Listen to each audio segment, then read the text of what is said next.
bem-vindos ao Almanac Brasil. Será que é possível fazer música sem falar de amor? Difícil, né? Assim como não é possível amar sem eleger aquela canção predileta que se torna hino dos namorados. Música e amor são os ingredientes básicos deste programa, que vai tocar fundo no seu coração. Entre romances e melodias, você vai curtir um papo cabeça apaixonante sobre cinema com Laís Bodansky. Saber um pouco da vida do ilustre brasileiro que tanto amou nosso país, Dom Pedro II. Descobrir que tem chá pra tudo, menos pra coração partido. E a arte de fazer adoráveis origamis no Como é que se faz. Quem não quer ficar para a titia, que fique ligado no Almanaquias. E quem ama a cultura brasileira, é só se acomodar e aproveitar. Como cantava a dupla Toquinho e Vinícius, ai de quem não rasga o coração, esse não vai ter perdão. E muitos brasileiros ilustres levaram a sério esse conselho.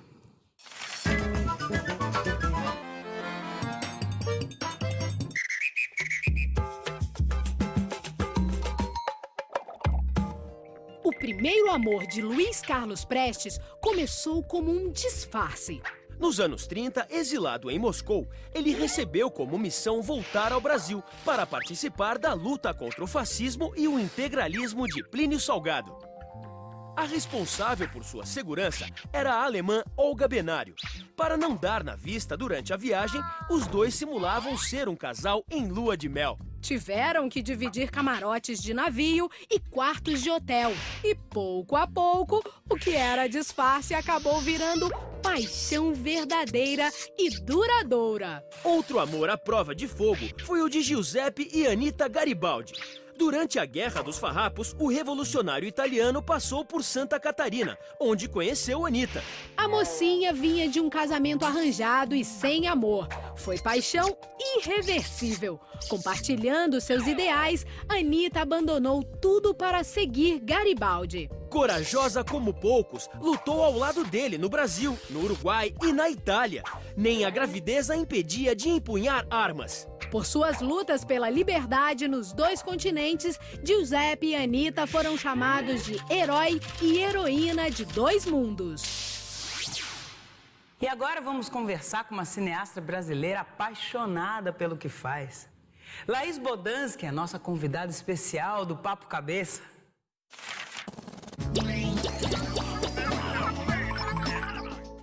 Que história contar é sempre a pergunta fundamental, né, para se fazer um filme. Eu não tenho, assim, cada filme tem um porquê, né? E não tem assim, para todos eu quero sempre que tenha um mesmo objetivo, não. E também a escolha de cada tema, ela é muito pessoal e eu me deixo levar pela minha emoção.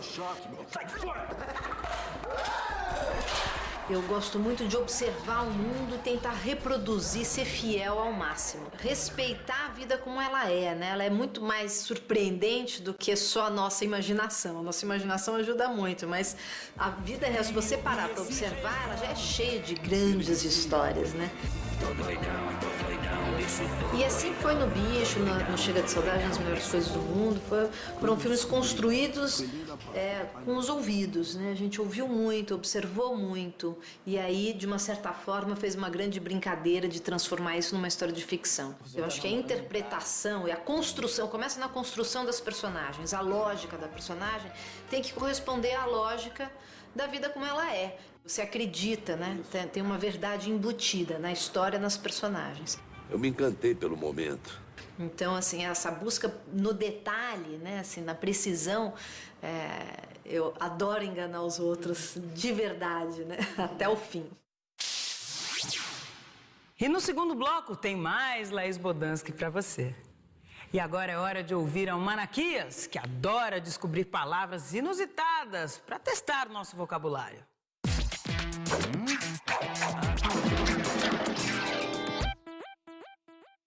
O desafio de hoje pro pessoal aqui da rua é: você sabe o que é caritó? Lembra caricatura. Malandro. Animal não é. Uma comida diferente. É um lugar. Sei lá, um estado. Uma ilha. Moça, você precisa sair, precisa se divertir, né? Senão vai ficar pro caritó. É uma dispensa, tipo assim, quando o fulano fica no caritó, é porque tá relegado ao ostracismo, tá largado mesmo. Tipo, ficar pra titia, algo assim. Exatamente! Caritó é um tipo de depósito de velharias. Ficar pro caritó é ficar pra titia, solteirona. Já dizia a cantiga popular. Ô, bota o pó, Vitalina tira o pó, que moça velha não sai mais do caritó. Ficar pro caritó. Essa é nova pra mim. Mas, Almanaquias, fala pra Vitalina se acalmar e tomar um chazinho que com certeza ela vai se sentir melhor. É o que recomenda a nossa ciência doméstica.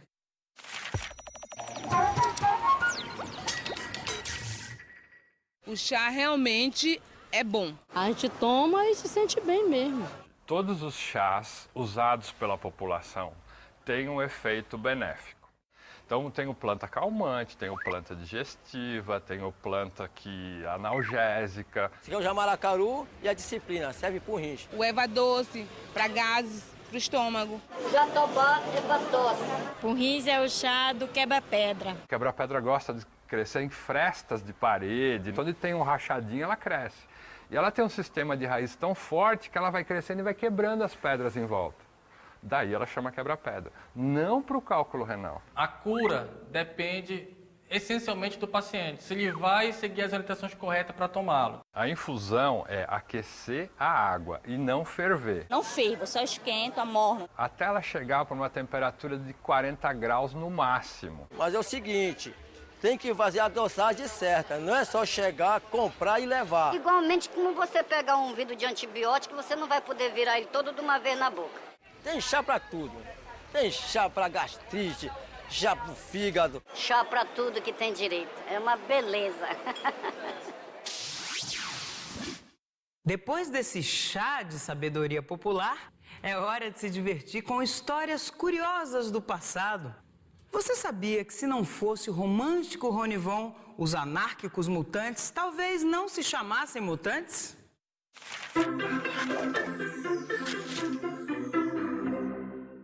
O Pequeno Mundo de Ronivon era o nome do programa estrelado pelo cantor em 1966 na TV Record. O nome remetia à semelhança do galã com o Pequeno Príncipe, de Saint-Exupéry. Perto da estreia, quando estava escolhendo os músicos para o elenco fixo, Rony foi apresentado a Rita Lee, Arnaldo Batista e Sérgio Dias, que toparam a parada. Na época, Rony estava lendo O Império dos Mutantes, de Stephen Wu, e sugeriu que o grupo adotasse esse nome. Rita, Arnaldo e Sérgio adoraram, mas acabaram ficando pouco mais de um mês no programa. De lá, partiram para revolucionar o rock brasileiro. Eu prometi que no programa de hoje, música e romantismo não iam faltar, né? E essa é exatamente a especialidade do nosso convidado do Cantos do Brasil de hoje, o eterno romântico Odair José.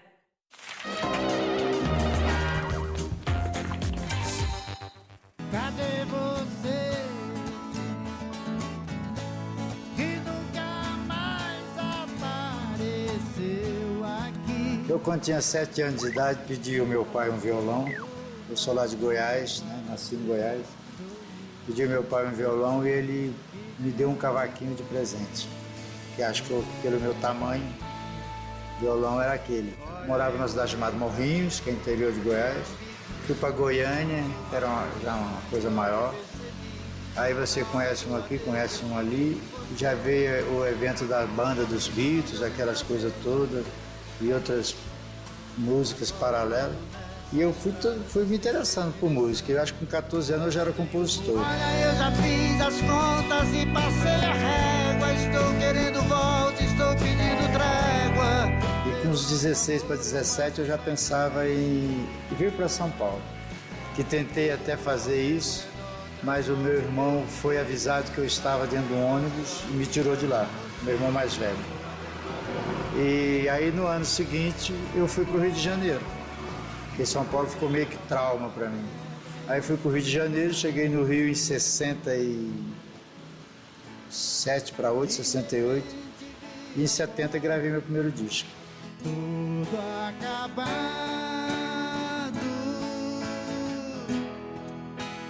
tudo acabado. Eu achava que aquilo, assim, tipo, rapidinho eu ia encontrar os caras, ia mostrar o meu trabalho e tudo ia se resolver. E não é bem assim. Apesar de que eu acho que eu consegui tudo muito rápido, que em 2 anos eu gravei o disco e já fiz sucesso. Pare de tomar a pílula, porque ela não deixa nosso filho nascer. Odair José volta no próximo bloco, mas a música brasileira continua em pauta no Brasiliômetro.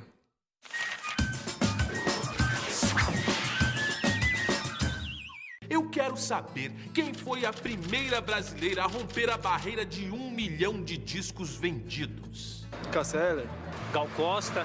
Foi a Rita Lee? O pessoal parece que tá afim de bater o recorde dos chutes errados. Já já eu volto com a resposta. E aí, já sabe a resposta do desafio de hoje? Quem foi a primeira brasileira a romper a barreira de 1 milhão de discos vendidos? Elba Ramalho. Elis Regina? Não. Tá bom, não precisa chorar, não. Aí vão as alternativas. Alternativa A, Xuxa Meneghel. B, Mara Maravilha. C, Maria Bethânia.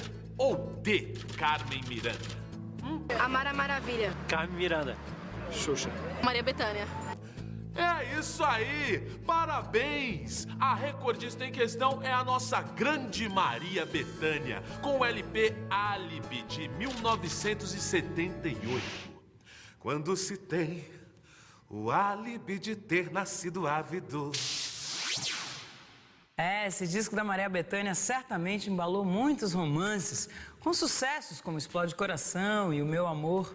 E por falar nisso, que tal continuar nosso amoroso Coisas Nossas, que vem com as bênçãos de cupidos e orixás? O doce balanço de Elô Pinheiro a caminho do mar continuou encantando Tom Jobim, mesmo depois dele compor seu grande sucesso. Tom dedicou outros versos para a moça, mas ela não deu mole. As tentativas do poeta morreram na praia. Ou melhor, acabaram rendendo um convite de casamento. Ele foi convidado para ser padrinho do casório da eterna garota de Ipanema. Seu parceiro Vinícius de Moraes tinha fama de mulherengo. Pode-se dizer que bastante justificada. O poetinha casou 9 vezes, mas era tudo por amor. Pela baiana Gessi, vestiu bata branca, coroa de margaridas e se casou num terreiro de candomblé, tornando-se, nas palavras de Rui Castro, o hippie mais velho do Brasil. Já Dorival Caymmi, que também tinha fama de conquistador, calou as más línguas. Em 1940, começou a namorar Stella Maris e dedicou a ela verdadeira devoção. Nem a morte os separou. Os dois morreram no mesmo ano, com um intervalo de apenas 2 semanas. Hora de continuar nosso papo com a premiada diretora e roteirista Laís Bodansky, que ainda tem muita história para contar sobre nosso cinema.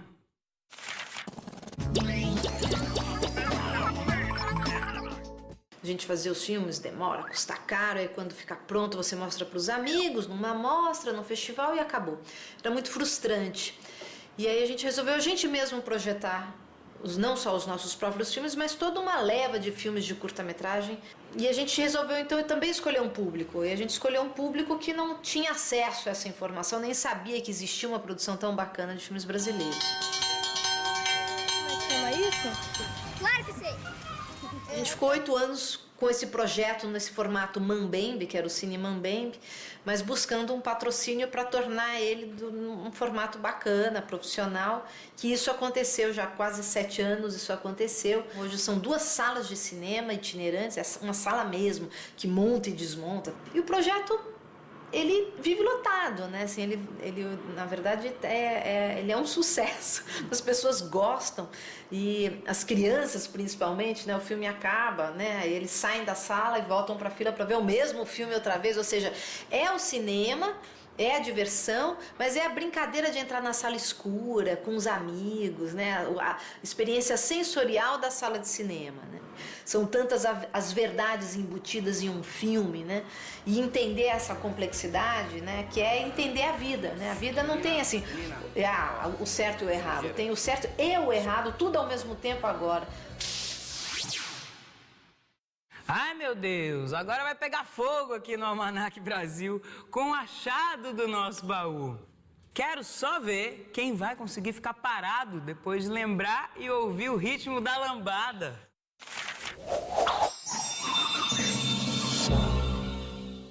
Lembramos da lambada quando a gente era bem pequenininho. A gente dançava nos aniversários de 1 aninho, 2, 3. Beto Barbosa. A forma de se vestir, o sapato, até mesmo para facilitar a dança. Aquelas saias curtas, né? Aquela calça tipo calça balão com aquela fita amarrada do lado e aquelas camisas regatas, as recordações que eu tenho do tempo da lambada. Rebolava bastante. Não podia usar uma calça muito apertada, né? Então uma forma de não dançar é dizer que lambada não é coisa pra homem, mas é assim, que eu dancei e sou muito homem, graças a Deus.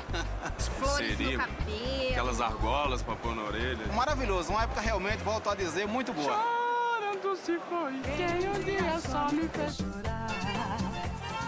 Sim. Gostou?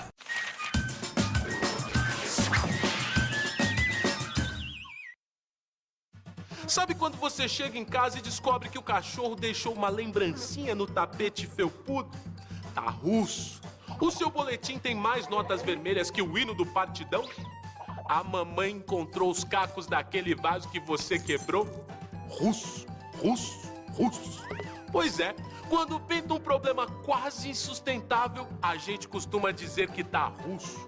Mas não tem nada a ver com o povo que vive lá naquele país distante chamado Rússia. A expressão vem da cidade serrana de Petrópolis, no Rio de Janeiro. Pois é, no inverno surge na região um forte nevoeiro, chamado pelos moradores de russo. Antigamente, quando havia um grande problema, o povo dizia que a situação estava russa. Com o tempo, a expressão pegou. Da esvidania. Fazer barquinho de papel, muita gente sabe, né? Mas o que muita gente não sabe é que ao dobrar uma folha de papel, estamos praticando uma arte milenar. Vamos ver como é que se faz um origami.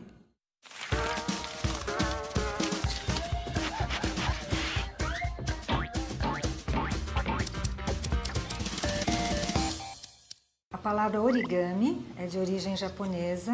Ori significa dobra e gami vem da palavra kami, que em japonês significa papel. Essa é uma das primeiras figuras que eu ensino a fazer, uma pessoa que não tem conhecimento nenhum, que é a borboleta que bate asas. É só isso aqui, ó. Ela tem a beleza do quê? Do movimento. Então nós vamos fazer uma caixa bastante simples. Vamos pegar o quadrado, dobrar na metade, dobrar uma faixa da mesma largura do começo ao fim. E vou fazer o mesmo vinco acompanhando essa linha aqui, ó. Eu vou trazer esta parte lateral até a linha do meio. Vou trazer este lado também até aqui. Os 4 cantos, vou dobrar até chegar nessa linha aqui. Vou fazer a mesma coisa nesses 2 cantos. Vou fazer este vinco. Agora, para abrir, é só desdobrar essas 2 pontas, levantar essa faixa dos 2 lados e vou reforçar o vinco aqui, nos 4 cantos. Está pronta a caixa. Com a prática, as pessoas vão percebendo quais os papéis que são melhores para determinadas figuras. Não existe um papel único bom para todos os origamis. A observação é fundamental para quem vai se iniciar nessa arte do origami. Nosso ilustre brasileiro de hoje amava muito as artes, as ciências, a tecnologia e, sobretudo, o seu país. Estou falando do nosso segundo e último imperador, Dom Pedro II.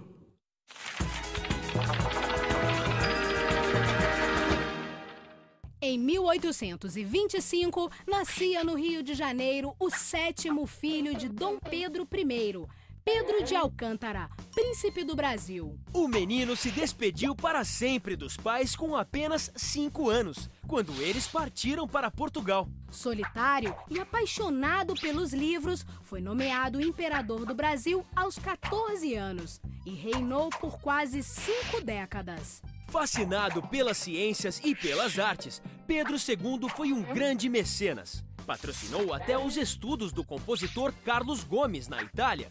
A estreia de O Guarani, no Brasil, homenageou o aniversário de 45 anos do imperador. Entre as inovações tecnológicas que trouxe para o Brasil estão o trem, o telefone, a primeira escola de engenharia e um daguerreótipo, o embrião da máquina fotográfica, o que fez dele o nosso primeiro fotógrafo. Foi também pioneiro em ações ambientais, como a recuperação na Floresta da Tijuca. Com a proclamação da República, o imperador foi deposto e uma nova era começou na política brasileira. O amor de Dom Pedro II por sua terra, no entanto, perdurou até o fim. Suas últimas palavras foram: Deus que me conceda esses últimos desejos, paz e prosperidade para o Brasil.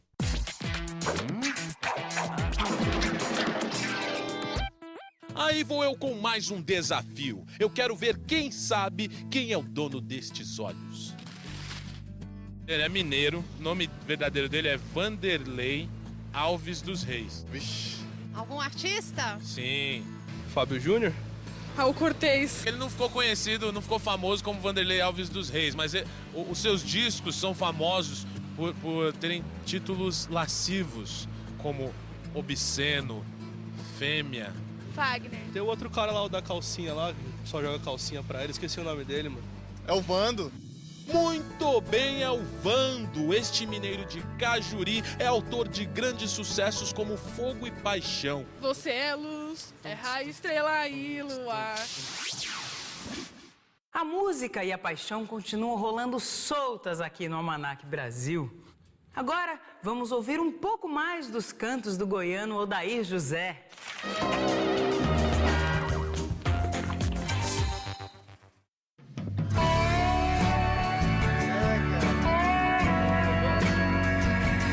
Saí de Goiânia e amanheci na Praça Tiradentes, no Rio de Janeiro, num hotel que tem lá até hoje, o Grande Hotel.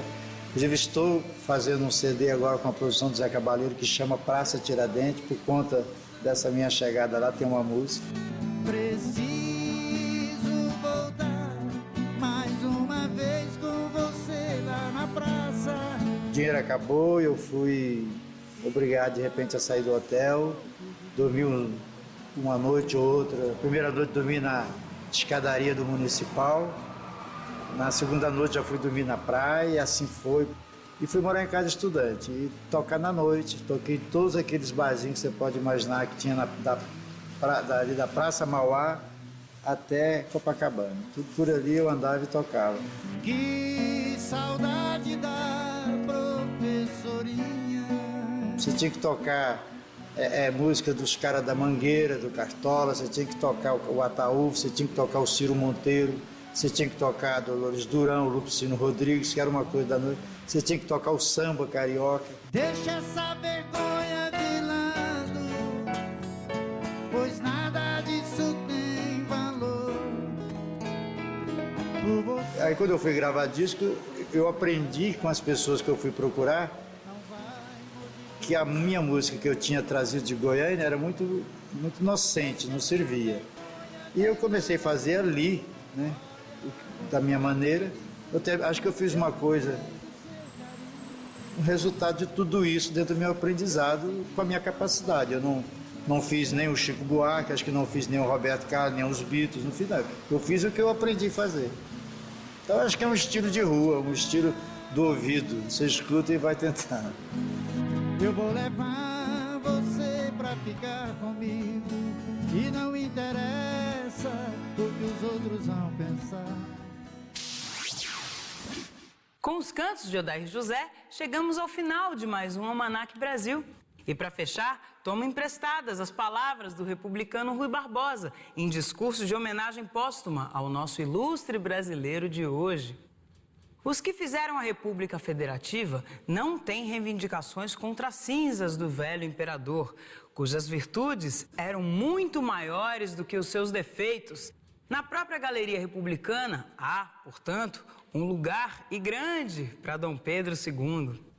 E aqui no Almanac Brasil há sempre um lugar para essa e outras histórias saborosas e apaixonantes sobre o nosso país. Até a próxima. Pra sofrer, eu vou tirar você desse lugar, eu vou levar você pra ficar comigo, e não interessa o que os outros vão pensar. Eu vou tirar você desse lugar, eu vou levar você pra ficar comigo, e não interessa o que os outros vão pensar.